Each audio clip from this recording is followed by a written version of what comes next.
she was happy and content and everything was going fine.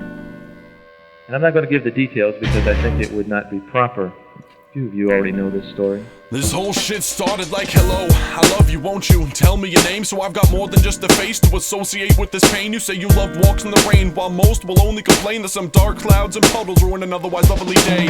But much to my dismay, you can't look in my eyes and say that I'm the only one you love, and it's got me wanting to run away. But I can't, my brain won't let me do anything else but stay. So every night when I lay in bed alone with my thoughts, I pray that by the time I wake you realize you made a mistake and tie cinder blocks to the lies and just let them drown in the lake. We won't have to fake feign and pretend that we're only friends, and no matter how far to the finish, I'll sprint all the way to the end. And you should see the way I defend everything you've done and said. But right now my tear ducts are as dry as some stale bread.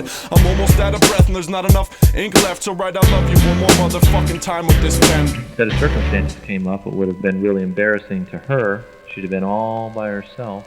She let me know that she wasn't going to stay. An apology is the acknowledgement of regret, and I haven't done a single thing that I'm wishing I didn't do. Not to say I never will, but I know that I haven't yet, except for listening to the bullshit your throat spews. Sad stories about being used and mistreated, and you had me tricked cause honestly I cared. But when the key to the alternative was set next to your feet, instead of reaching down to grab it, you just sat there and stared, visually impaired. Cause I know that you saw it, you told me, but more importantly your friends.